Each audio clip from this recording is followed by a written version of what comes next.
I felt everything and understood nothing.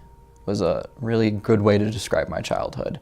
Well, I guess it was pretty early. I was about 13 years old, and I had a neighbor who would come over to my house, and we'd get drunk and smoke cigarettes and stuff like that. But the first time I actually was inebriated, we went over to his house and we took Vicodin and drank beer. And I remember saying, I was on the floor and I was like, I can't get up. And I remember saying to myself, like, this is the best thing that's ever happened to me. It allowed me to be the person that I wanted to be at the time.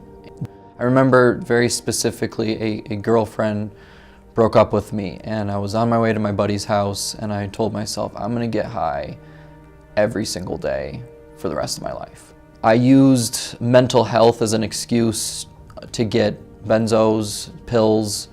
My mother really started noticing my drug use at around 16, 17, because she was the one who took me to the doctors, and she was the one I told that I had all these mental health issues and depression and anxiety, and we tried all these different medications, and then they finally gave me Xanax and Klonopin, and that really worked. I mean, it did the trick as far as anxiety goes, but it really messed me up, and that's when things really started to decline. A big turning point for me in my life was not making a decision after high school of what I wanted to do with my life. I'm just gonna work some crappy job and just kind of hang out. All my friends went off to either community college or university, and I didn't want to do that because I didn't think I was capable. The guy I was with said, well, I know how to get heroin. And I said, well, you know, it's just like any other opiate, I'd imagine. I mean, I've been doing opiates for a few years now. And opiates weren't an everyday thing for me. It was like a weekend. It was a very recreational thing for me. And so we went and got heroin, and that night I would describe was my first true spiritual experience I've ever had. And it completely blew my mind. It opened up all these pathways, both negative and positive, and it completely altered my life until now. So I decided that I'm gonna do that every day. And within 2 weeks, I came home really high one night. My mother called me out on it, and she said, you're using pills again? I said, no, I broke down, and I told her it was heroin. That's when my relationship with my parents got really strained. You know, because heroin's a very loaded word, and it scared them. It scared me. It scared me enough to tell them, because I couldn't stop. I was IVing very quickly. I was out of money really quick. I had to resort to stealing from my parents right away. So that turned into trying everything under the sun to stop, whether it was maintenance programs, geographical changes.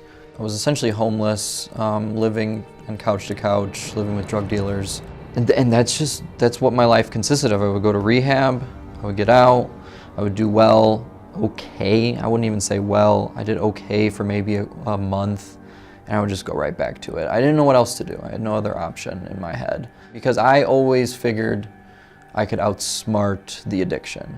I was on some sort of maintenance program, or I was on Vivitrol and I couldn't do heroin, so I'm just gonna do meth and I'm gonna shoot coke. And that's the kind of addict I am. It doesn't matter what drug or if it's drinking or anything. I will literally do anything in my power to alter my mental state. 8th or 9th time I got out of treatment, and I remember I moved back to my parents' house. I was on probation. So I get out of treatment, and about 2 weeks out after, I decided I wanted to get high again, but it was so, in my mind I had no choice but to get high again. And then I said, this isn't gonna work. I can't do this anymore. It's hard for me to remember this time because it was so desperate. I was very desperate, but I needed this experience that I wasn't getting. I knew I could not get sober. It was not an option. And I said, this isn't gonna work for me. I have no options. So I got high one night, and that following morning, I went up and my mother noticed I was very high, and she ran down to my bedroom and said, just like, you just got out of rehab, what are you doing? And I said, listen, I'm not going to do this anymore. You're never going to see me again. Don't worry about it. I'm going to kill myself. So that's essentially what I tried to do. And I had had suicide threats before in the past. I've been to psych wards before in the past. So I had went out, and my parents have a large piece of property, and I went out back into the forest, like right at the edge of the forest. A lot of this I don't remember, but my father came out there and like woke me up or something, and I was really out of my mind, but apparently I'd tried to overdose myself. So the ambulance came, they took me to the hospital. So in the hospital, they transferred me to a psych ward near Chicago, Illinois, and there I had my next spiritual experience. They were going to send me to rehab for the 10th time or so, and I just kept thinking to myself, I'm not supposed to be here. I'm not supposed to be alive right now. And then like everything just kind of made sense. I was on the phone with my mother. She said, you're going to Memphis, Tennessee for treatment. It's a really nice one. And I broke down. I said, I don't know why this is happening. I don't know why I deserve this. I don't know why I'm still alive. It's starting to make sense now. And I felt this purpose like fill me. And granted, that didn't alone keep me sober, but it changed the way I viewed life. It changed my perspective on a higher power and spirituality. So I went to this treatment in Memphis. It was great, 30 days, wonderful, wonderful rehab. They shipped me out to Arizona. The last 2 years of my life, I've been in Arizona, essentially in rehab. I would do like a 6-month program and kind of work AA, get out and maybe last a couple weeks, maybe 6 weeks, and then I'd go right back into treatment. And that's what the last 2 years of my life has been.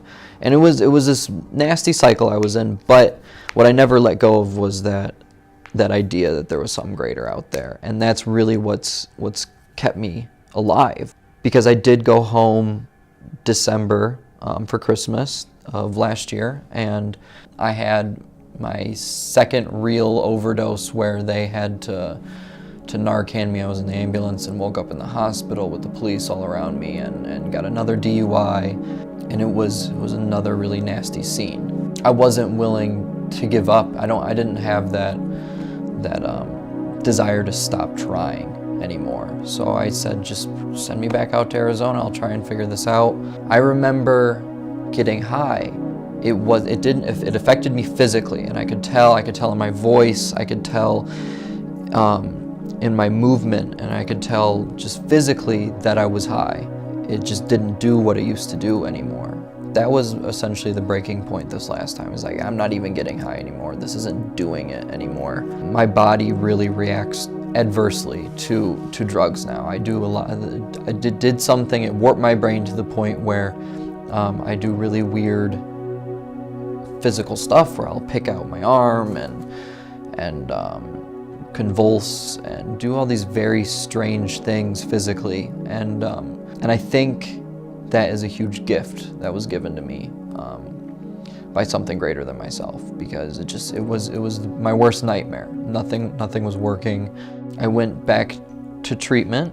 So what my sobriety looks like now is pretty amazing. It's been such a long road, and I've had so much unhappiness and misery. Well, to be honest, I mean, life hasn't stopped. Life hasn't gotten easy by any means. Since I've been sober this time, my grandmother has passed. It's been coming. She's been sick for a long time, but it's still very, very, very difficult. And I had to go home again after I just overdosed in December.